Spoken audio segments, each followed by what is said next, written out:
이 시간 주보를 참고하실 때 여러분 앞에 먼저 귀의 소식 전하겠습니다. 돌아오는 토요일은 우리가 월초 새벽 금식 기도로 드리게 됩니다. 그래서 한 끼를 금식해서 헌금한 것으로 이제 어려운 지역교회 이웃교회를 저희가 섬기려 하고 있습니다.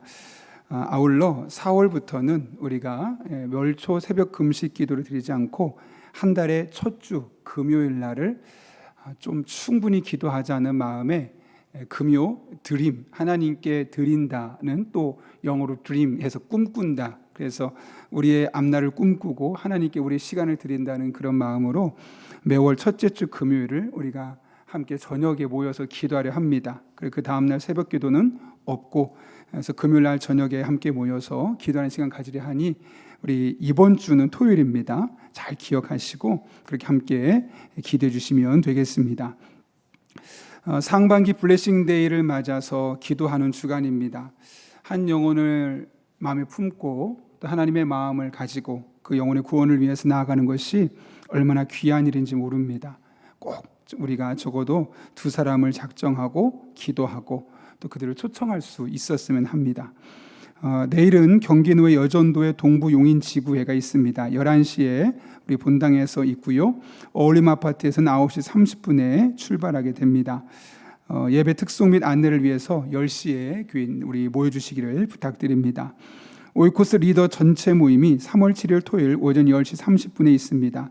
치유하는 교회라는 책을 저와 함께 나누고 이후에 또 리더 식탁의 교제를 진행하게 됩니다. 모든 리더들 시간을 내어서 함께 또 공부하고 또 마음을 나누고 기도하는 시간 가졌으면 합니다. 신해산 산악회가 3월 14일 토요일 오전 7시에 킹콩 백화점에서 출발합니다. 장소는 청룡포인데요. 준비물과 이 내용 잘 파악하셔서 또 함께 적극적으로 모여주시길 부탁드립니다. 우리 좀 전에 홍 집사님 기도하셨던 것처럼 이제 울타리 기도가 시작되었습니다. 3월 한 달, 이제 3월부터 벌써 시작되었죠. 이번 주에 우리 아이들이 학교 생활합니다. 유치원, 어린이집 생활합니다. 그게 아이들의 힘만으로 살 수 없습니다.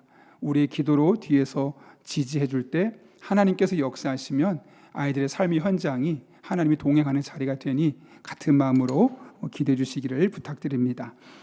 더 자세한 내용은 주보를 참고해 주시고 오늘 우리의 창세기 14장 1절부터 16절까지 말씀 함께 나누겠습니다. 구약성경 16쪽에 있습니다. 창세기 14장 1절부터 16절까지의 말씀입니다. 우리 하나님의 말씀 한 절씩 제가 먼저 읽고 그 다음 여러분이 읽고 그렇게 하나님의 말씀을 함께 봉독하겠습니다. 당시에 시날왕 아브라벨과 엘라살왕 아리옥과 엘라망 그돌라오멜과 고임왕 디달이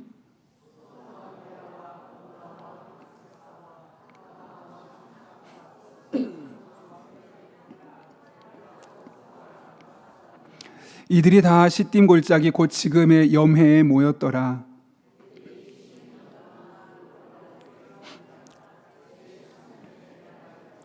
제14년에 그돌라오멜과 그와 함께한 왕들이 나와서 아스드롯 가르나임에서 르바 족속을, 함에서 수스 족속을, 사웨 기랴다임에서 엠 족속을 치고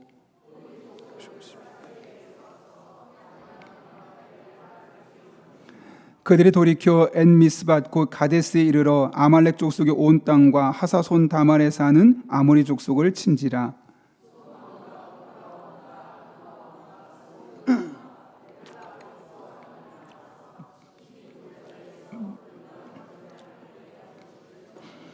엘라망 그돌라오멜과 고임왕 디달과 시나랑 아므라멜과 엘라살왕 아리옥 네 왕이 곧 그 5 왕과 맞서니라.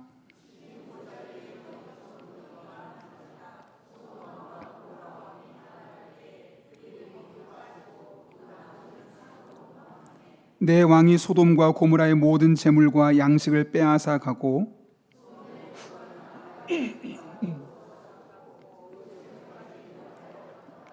도망한 자가 와서 히브리 사람 아브람에게 이르니 그때 아브람이 아모리 족속 마므레의 상수리 숲을 근처에 거주하였더라. 마므레는 에스골의 형제요 또 아넬의 형제라. 이들은 아므람과 동행한 사람들이더라. 16절까지입니다. 계속 14절 여러분 읽습니다.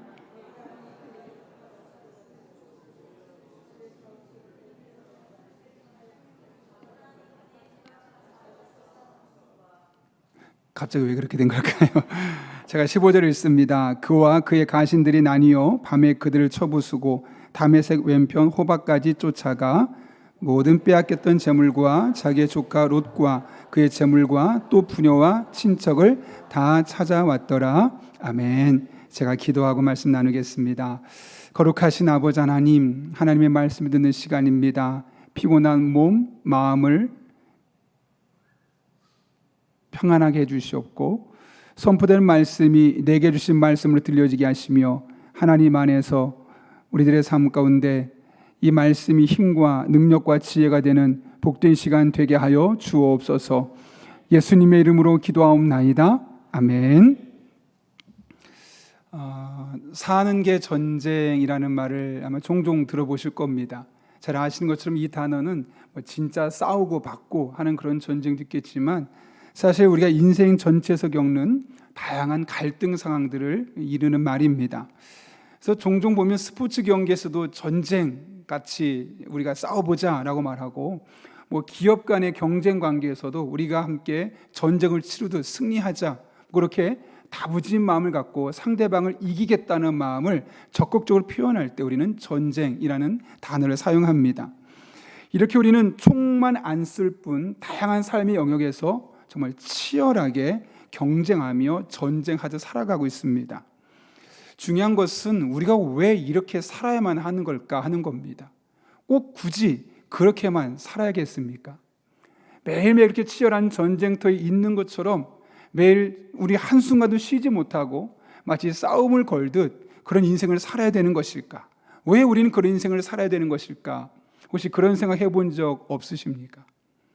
최근에 이제 미국과 이란, 그다음 이스라엘과 연관된 이런 전쟁들만 보아도 왜 굳이 저렇게까지 싸워야 될까? 관세 전쟁을 보면서 왜 굳이 저렇게 저렇게 살아가야 되는 것일까? 세계 정세나 국가를 보는 거나 모든 삶의 영역에서 굳이 우리가 저렇게까지 살 필요가 있을까 하고 싶을 정도로 정말 삶의 다양한 영역에서 치열하게 경쟁하며 남을 때려 눕히고 내가 올라가려는 일들이 비일비재하게 일어납니다. 오늘 본문에서 그런 원인을 왜 그렇게 될 수밖에 없는지 그 이유를 발견할 수 있고 또 그런 세상에서 우리가 어떤 삶을 살아야 할지 깨닫게 됩니다. 오늘 본문에 성경에 언급된 최초의 전쟁이 소개되고 있는데요. 특별히 1절과 2절 말씀 보게 되면 1절에 북쪽에 있었던 4개 연합군, 또 2절에 보면 남쪽에 있었던 5개 연합군의 전쟁이 있었음을 이야기합니다. 이렇게 이야기하죠. 당시에 시날 왕 아므라벨과 벨라살 왕 아리옥과 엘람 왕 그돌라오멜과 고임 왕 디달이, 여기는 북쪽에 있는 4개 연합국입니다. 2절 소돔 왕 베라와 고모라 왕 비르사와 아드마 왕 시납과 스보임 왕 세메벨과 벨라 곧 소알 왕과 싸우니라. 여기 보게 되면 북쪽에 있었던 4개국 중에 가장 강력한 나라가 1절 끝에 나오는 엘람 왕 그돌라오멜입니다. 이 엘람은 오늘날로 말하면 이란입니다.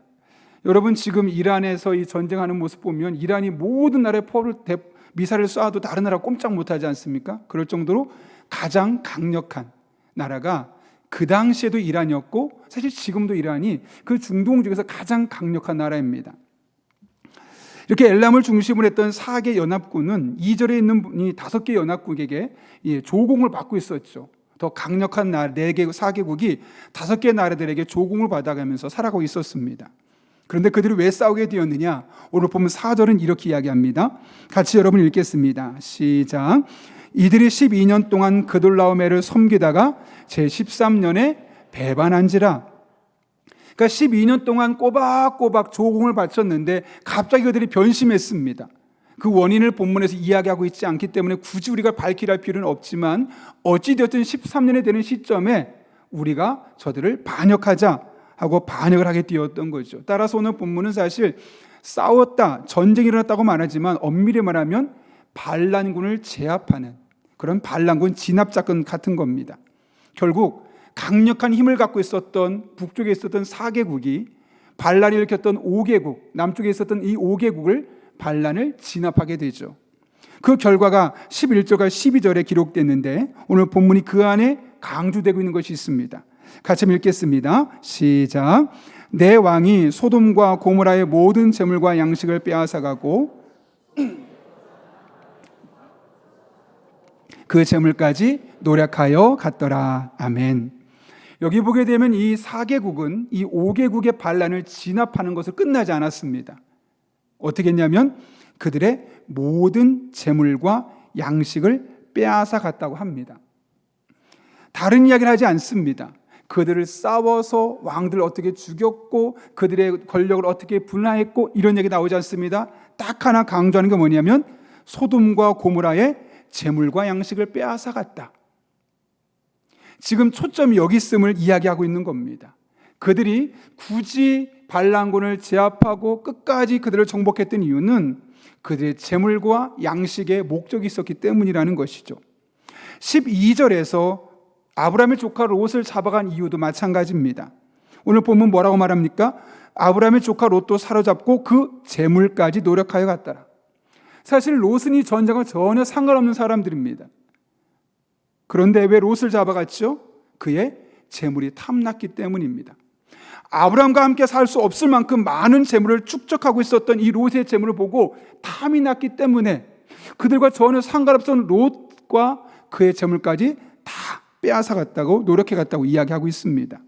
그래서 오늘 본문도 보게 되면 롯을 잡아갔더라 하면 되는데 롯과 그의 재물까지 노력해갔다는 사실을 의도적으로 오늘 본문은 언급하고 있는 것이죠. 결국 오늘 전쟁이 일어난 이유가 무엇 때문이죠? 돈입니다. 더 많은 돈을 갖고 싶었던 그 인간의 탐욕이 자극을 받아서 생겨났던 것이죠. 이것이 궁극적으로 두 연합국 사이의 전쟁의 이유였고 굳이 자신과 상관없던 롯과 그의 모든 재물까지 빼앗아가게 되었던 근본적인 원인입니다. 오늘날도 다르지 않죠. 세상의 수많은 갈등의 이면을 살짝 들여다보면 그 안에 탐욕이라는 그 본능이 도사리고 있음을 깨닫게 됩니다. 조금 더 가지려는, 조금 더 누리려는, 조금 더 높아지려는 그 탐욕이 조금 더 힘을 얻게 되어질 때 그때 그것은 갈등으로, 전쟁으로, 싸움으로 나타날 수밖에 없는 것이죠. 하나님께서도 야곱을 통해 이 사실을 우리에게 경고하지 않으셨습니까? 야고보서 4장 1절은 이렇게 이야기합니다. 너희 중에 싸움이 어디로부터, 다툼이 어디로부터 나느냐? 그 원인이 어디 있느냐는 것이죠. 너희 지체 중에서 싸우는 정욕으로부터 나는 것이 아니냐? 결국 우리들의 삶 속에 있는 크고 작은 다툼과 싸움은 다 정욕으로부터 시작되고 있음을 말씀하고 있는 겁니다. 여기 원문을 보게 되면 싸움은 실제로 치고받고서 하는 싸움을 말하고 다툼은 말로 하는 싸움을 말합니다. 그러니까 우리들의 삶에서 말로 하는 다툼이나 실제로 치열하게 겪는 수많은 다툼의 근본적인 이유는 뭐냐면 정욕 때문이다라고 이야기하는 것이죠. 그럼 여러분, 정욕은 도대체 뭘까요? 우리는 정욕 때문이다 그러니까 정욕? 대단한 욕망처럼 보이지만 원문은 사실 그렇지 않습니다. 이 헬라어 원문을 보게 되면 정욕이라는 단어가 헤도네입니다. 헤도네. 그러니까 기쁨, 쾌락, 즐거워함. 쉽게 말하면 정욕은 어마어마한 그 안에 있는 욕망이라기보다는 그냥 내가 기뻐하는 것, 내가 즐거워하는 것, 이게 정욕이라는 겁니다. 내가 기뻐하는 것을 하고 싶어하는 그 마음, 그 자체가 정욕이고 나를 즐겁게 하는 것을 추구하는 그 마음 자체가 정욕이라는 것이, 우리는 정욕을 너무나 어마어마하게 커서 나는 정욕은 없어, 욕심은 있지만 정욕은 없어 라고 말하겠지만 성경은 그렇게 말하지 않습니다. 조금이라도 내 기쁨을 추구하려다 보면, 내 마음의 즐거움을 조금 더 갖고 싶어 하려다 보면 자연스럽게 생겨진 것이 바로 정욕이라는 욕망이라는 것이고, 결국 그것이 사람과 사람 사이의 갈등의 뿌리가, 갈등의 원인이 된다는 사실을 오늘 본문은 우리에게 말씀하고 있는 것이죠. 여러분, 야고보서의 말씀을 누구에게 했을까요? 야고보서 1장 1절을 보면 흩어져 있는 12지파에게 라고 말합니다. 그러니까 원래는 유대인들이었지만 예수님을 믿고 난 그리스도인들, 보통 영어로 요즘 주이시 크리스천이라고 그러죠. 유대교에서 개종한 그리스도인에게 쓰던 말입니다. 그러니까 이 정욕은 예수님 믿지 않는 사람이 욕망을 따라 사랑을 해서 말하는 것이 아니라 예수님 믿음에도 불구하고 이런 정욕의 노예가 될 수 있음을 정욕에 노출될 수 있음을, 정욕을 따라 살아갈 수밖에 없음을, 그래서 수많은 갈등을 겪으며 살아갈 수밖에 없음을 우리에게 말씀해 주고 있는 것이죠. 그리스도인이라고 해서 정욕으로부터 자유롭지 못하다는 겁니다. 그래서 그리스도인들 사이에서도 갈등이 일어나는 것이고, 그것이 가정 속에서, 또 직장 속에서, 교회 공동체 안에서 수도 없이 수많은 우리의 갈등의 요인들이 되고 있는 것이죠. 어떤 분은 그러시더라고요. 목사님, 욕망은 우리의 본능 아닙니까? 그 어쩔 수 없는 거 아닙니까? 맞죠. 욕망은 우리의 본능입니다. 누구나 내가 좋아하는 것 하고 싶어 하죠. 기뻐하는 일을 추구합니다. 자연스럽게 끌리게 되어 있습니다. 그래서 더 노력해야 합니다. 그렇지 않으면 우리는 그리스도인이라는 이름은 갖고 있지만 실상은 전혀 그리스도인답지 않은 삶을 살 수밖에 없는 겁니다. 치열하게 싸워야지만 그나마 그리스도인, 예수 믿는 사람이라는 이름에 부끄럽지 않은, 예수님의 이름에 먹칠하지 않고 살아갈 수 있는 최소한의 모습으로 살아가고 있을 수 있는 것이 우리네 존재라는 것이죠. 여러분, 우리 그리스도인은 본능대로 사는 사람들이 아닙니다. 오히려 그 본능을 눌러가며 본능 위에 있는 하나님의 은혜로 살아가는 자들이죠. 그래서 하나님께서 바울을 통해 이렇게 말씀하지 않으셨습니까? 그리스도 예수의 사람들은 육체와 함께 그 정욕과 탐심을 십자가에 못 박았느니라. 뭐라고요? 그리스도 예수의 사람들은 육체와 함께 그 정욕과 탐심을 십자가에 못 박았다. 이 말을 우리가 기억해야 됩니다. 또한 이렇게 갈라디아서 계속 말씀하죠. 너는 성령을 따라 행하라. 그리하면 육체 욕심을 이루지 아니하리라. 본능은 얼마든지 불쑥불쑥 일어날 수 있지만 그 본능을 언제든지 제어할 수 있는 힘과 능력이 우리에게 주어져 있다는 거죠. 그걸 쓰면 우리는 본능을 극복하면서 이기며 살아갈 수 있지만, 쓰지 않으면 본능의 노예가 되어서 치열한 경쟁과 다툼과 본능으로 말미암아서 갈등하며 살아갈 수밖에 없는 것이죠. 여러분, 어떻게 살고 싶습니까? 그냥 편안하게 본능대로 살아가고 싶습니까? 아니면 본능이 불쑥불쑥 일어날 때마다 성령을 따라 행하는 사람으로 살아가면서 그 육체 본능을 누르고 하나님의 사람으로서 이 세상을 믿음으로 살아가고 싶습니까? 오늘 이 말씀을 기억하십시오. 항상 묵상하십시오. 그리고 성령을 따라 살아가는 삶, 즉 성령으로 충만한 삶을 위해 늘 기도하고 성령 충만한 영적인 상태를 만들어갈 수 있는 저와 여러분 될 수 있기를 바랍니다. 그럴 때 우리는 불쑥불쑥 본능이 꿈틀대지만 그 본능을 극복하고 본능을 넘어서는 성령의 사람, 하나님의 사람으로 살아가게 될 것입니다. 그런 은혜가 저 여러분의 삶의 일상이 될 수 있기를 예수님의 이름으로 축원합니다. 북쪽에 있었던 4개 연합국은 반란이 일으킨 남쪽 5개 연합군을 진압했습니다. 그런데 그들이 그 나라들만 진압한 것이 아니라 롯과 그의 가족과 재물까지 노력해 갔다고 오늘 보면 분명히 이야기했죠. 이 소식을 포로에서 도망쳤던 한 사람을 통해서 아브라함의 귀에까지 들리게 됩니다. 이때 아브라함이 어떻게 대응하죠? 오늘 보면 13절 14절 말씀인데요, 같이 한번 읽겠습니다. 시작. 도망한 자가 와서 그때 아브라함이 아모리 족속 마므레의 상수리 숯불 근처에 거주하였더라. 마므레는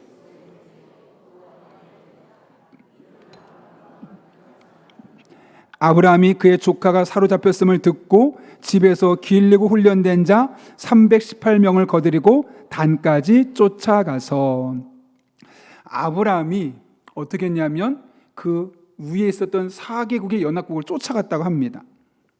어떻게 이것이 가능할 수 있었느냐? 그와 함께 싸워줄 동역자들이 있었기 때문에 그렇죠. 오늘 보면 13절 말씀 보게 되면 주변 사람들과 아브라함과 동맹한 사람들이었더라 라고 이야기합니다. 연합했다는 것이죠. 뿐만 아니라 직접 전쟁터까지 나아가서 싸워줄 318명의 훈련된 군인들까지 있었습니다. 사람이 자산이라는 말을 들어보셨을 겁니다. 물론 대부분의 일들은 나 혼자만의 힘으로, 나 혼자만의 능력으로 얼마든지 해결할 수 있습니다. 그런데 살다 보면 내 힘만으로는 해결할 수 없는 일들이 반드시 찾아오게 되어 있습니다. 그럴 때를 위해서 우리들 주변에 동역자들이 필요한 것이죠. 이른바 영적인 네트워킹이, 이 네트워킹이 우리에게 필요하다고 이야기하는 겁니다. 하나님께서 솔로몬을 통해서 이 영적인 네트워킹에 대해서 이렇게 귀한 교훈을 주셨죠. 잘 아시는 말씀인데요, 한번 천천히 읽어봤으면 좋겠습니다. 같이 읽습니다. 시작. 두 사람이 한 사람보다 나음은 그들이 수고함으로 좋은 상을 얻을 것임이라. 혹시 그들이 넘어지면 하나가 그 동물을 붙들어 일으키려니와 홀로 있어 넘어지고 붙들어 일으켜질 자가 없는 사람에게는 화가 있으리라. 또 두 사람이 함께 누우면 따뜻하거니와 한 사람이면 어찌 따뜻하랴. 한 사람이면 패하겠거니와 두 사람이면 맞설 수 있나니 세겹줄은 쉽게 끊어지지 아니하느니라. 아멘. 그렇죠. 한 사람보다 두 사람이 낫지요. 두 사람보다 세 사람이 낫습니다.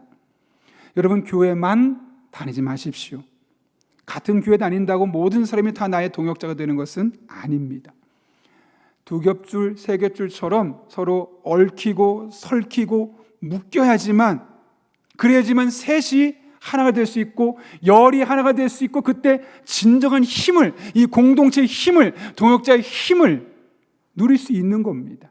그냥 교회만 왔다 갔다 하다 보면 정말 중요한 순간에 나를 위해 기도해 줄 사람, 나를 위해 함께 울고 웃어줄 그 사람, 그 믿음의 동역자는 찾을 수 없고 결국 실패하고 좌절하고 눈물을 흘리다 인생이 끝날 수밖에 없는 겁니다.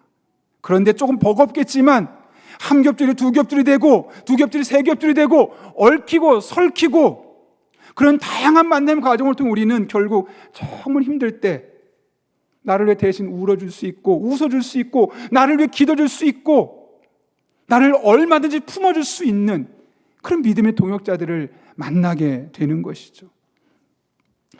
최근에 한 오이코스에 있었던 귀한 간증을 듣게 되었는데요, 멤버 중에 힘든 일이 있는 겁니다. 그랬더니 온 오이코스가 다 달려드는 겁니다. 싸우자는 게 아니라 그 기도 제목을 가지고 스마트폰에서 함께 나누면서 매일 기도하는 거예요. 그분의 삶에 이런 어려움이 있는데 하나님 도와주십시오. 고통을 겪은 사람, 아픔이 있는 사람은 한 사람이지만 그 한 사람의 문제를 여러 사람이 나누어서 함께 기도하고 함께 가슴에 품고 나아가는 겁니다. 그리고 어떻게 되었을까요, 여러분? 하나님이 그 기도를 들으시고 응답해 주셨죠. 세 겹줄처럼 똘똘 뭉쳐있는, 얽히고 설켜있는 그들의 이 기도의 얼개를 통해서 하나님이 기도에 응답해 주신 겁니다. 그러다 보니 어떤 일이 생길까요? 오이코스 멤버 더욱더 끈끈해지겠죠. 정이 생기겠죠. 세상 그 어떤 곳에서도 얻을 수 없는 나의 영적인 우군을 얻게 되는 거 아니겠습니까?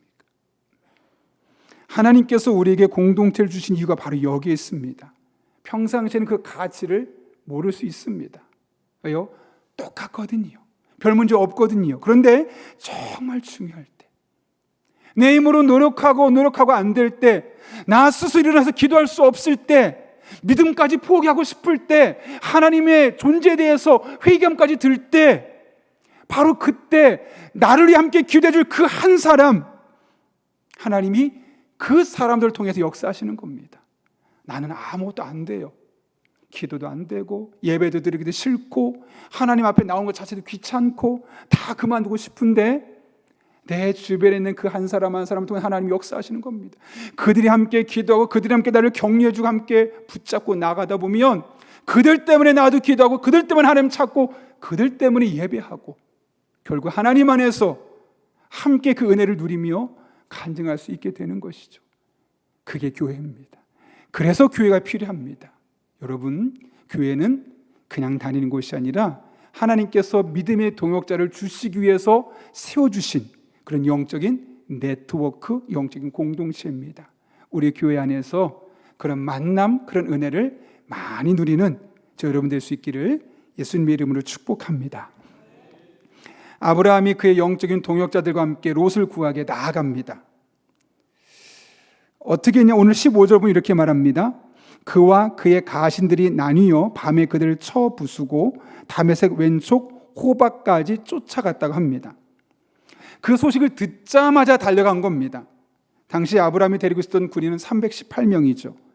이에 반해 그가 싸우려 했던 이 북쪽의 진압군 4개국 연합군은 수천 수만 명입니다. 그럼 막강한 적과 함께 싸우겠다고 달려간 거죠. 더군다나 아브라함이 롯을 구하게 달려간 거리는 호박까지 무려 약 200km나 됩니다. 제가 재봤거든요. 용인에서 포항까지입니다. 어마어마한 거리를 롯을 구하겠다고 달려간 겁니다.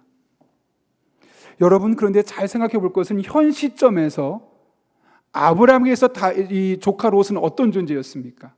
과거에 갈대 우르에서 하란으로 와서 애굽 땅까지 갈 때까지는 그의 철저한 지지 세력이었고 조카였고 생사고락을 함께 했었던 인생의 동반자였습니다. 그러나 지금은 혼자 잘 살아보겠다고 삼촌의 은혜를 헌시작처럼 내버리고 좋은 땅 골라서 가버렸던 괘씸한 놈, 얄미운 놈, 배신자입니다. 그런데 그런 롯이 사로잡혀 갔다면 보통 우리 어떻게 할까요? 쌤통이다. 내 그럴 줄 알았어. 너 그런 마음 먹으면 결국 벌 받게 되어 있어. 잘 됐다. 아무도 그런 마음을 안 먹으십니까? 그런 마음이 일반적이잖아요. 그런데 아브라함은 그런 롯을 구하기 위해서 밤새 200km를 달려간 겁니다. 계산하지 않았습니다. 저 녀석이 나한테 어떤 나쁜 짓을 했는지. 만약 그렇게 하나하나 계산하기 시작했다면 아브라함은 절대로 그를 따라가서 구하려 하지 않았을 겁니다. 오직 지금 이 순간 하나님을 믿는 사람으로서 내 조카 롯에게 삼촌으로서 내가 그 믿음의 사람으로 어떤 일을 해야 할까? 오로지 그거 하나만 있는 겁니다. 손익을 계산하지 않았습니다. 과거의 잘잘못을 따지지 않았습니다. 그냥 지금 믿음의 사람 삼촌으로서 내가 그에게 할 일이 무엇일까? 이거 하나만 생각하고 앞만 보고 달려나가게 됐던 거죠. 그랬더니 어떤 일이 벌어지든가요? 자, 16절 말씀 읽습니다. 시작. 모든 빼앗겼던 재물과 자기의 조카 롯과 그의 재물과 아멘. 누가 이겼습니까? 아브라함이요. 말이 됩니까? 안 됩니까? 안 됩니다. 아브라함이 이겼을 뿐만 아니라 롯과 재물과 친척까지 다 찾아왔습니다. 현실적으로 불가능한 일입니다. 그런데 오늘 본문은 가능했다고 이야기하죠. 말 그대로 기적 같은 일이 벌어진 겁니다. 어떻게 이런 일이 가능할 수 있었을까? 오늘 읽지는 않았지만 그 뒤 이어진 20절을 보면 잘 아시는 멜기세덱이 와서 아브라함에게 이렇게 이야기합니다. 20절입니다. 같이 읽습니다. 너희 대적을 내 손에 붙이신 지극히 높으신 하나님을 찬송할지로다 하매 아브라함이 그 얻은 것에서 10분의 1을 멜기세덱에게 주었더라. 이 전쟁에서 어떻게 이길 수 있었습니까? 아브라함이 잘 싸워서 이긴 것입니까? 아니요. 하나님께서 아브라함의 손에 붙여주신 겁니다. 그래서 318명으로 이길 수 있었던 겁니다. 우리 이것을 일컬어 은혜라고 하죠. 내 힘으로 할 수 없는데, 내 힘으로는 불가능한데, 내 능력은 도무지 기대할 수 없는데 하나님이 함께 하시니까, 하나님이 붙여주시니까, 하나님이 개입하시니까 가능한 일, 우리는 이것을 일컬어 은혜라고 합니다. 계산하지 않는 믿음의 행보에 하나님은 반드시 함께 하시며 손을 더해 주시죠. 여러분, 믿음의 사람에게 있어서 군사의 수가 얼마나 많은지, 얼마나 탁월한 무기를 가지고 있었는지는 그렇게 중요하지 않습니다. 하나님께서 그렇게 함께 하시느냐, 그렇지 않느냐가 훨씬 더 중요하죠. 그리고 하나님은 그렇게 계산하지 않는 믿음으로 자기의 본분을 다 아는 사람에게 함께 하시면서 손으로 붙여주시고 은혜를 더하여 주십니다. 이것은 비단 아브라함이 치른 전쟁에서만 그런 것이 아닙니다. 우리의 인생 자체가 그렇습니다. 하나님께서 함께 하시면, 하나님 개입하시기만 하면 우리가 보기에는 불가능해 보이는 일들이 가능해지고, 우리가 보기에는 안 될 것 같은 일들이 되어지는 것을 우리는 목도할 수 있는 것이죠. 최근에 제가 금요 성경 원어 강좌를 하면서 그 앞에서 어떤 고백 겸 회개를 한 적이 있습니다. 정말 과거에 저에게 초에 부임하고 나서 정말 많은 기적 같은 일들이 많이 일어났습니다. 실제로 제가 여러분 앞에 간증했던 적도 참 많았죠. 어느 순간부터 제 마음속에 이렇게 이야기하게 되었습니다. 다른 생각 가지고 있는 분도 있을 텐데 목사님 너무 이것만 강조하는 거 아니야? 왜냐하면 그 시점에 누군가 저한테 책을 보내주셨어요. 3권 정도를. 그러면서 그것이 신사운동 쪽은 아니냐 이런 느낌의 책을 저한테 보내주시더라고요. 그래서 혹시나 이런 분 생각 가진 분도 있을 테니까 좀 너무 이걸 강조하지 말고 그럴 수 있지만 아닐 수도 있습니다라고 같이 좀 얘기해 주면 좀 무난하게 넘어갈 수 있지 않을까? 저도 모르게 그런 마음을 갖게 되더라고요. 그래서 그렇게 다른 생각을 가지고 있는 성도들을 생각하며 설교하다 보니까 어느덧 저도 모르게 하나님의 하나님 되심을 선포하고 믿음으로 선포하고 기도에 보차하고 하기보다는 여러분 기도하면 하나님 응답하십니다. 그런데 꼭 그런 것만은 아닙니다. 덧붙이더라고요.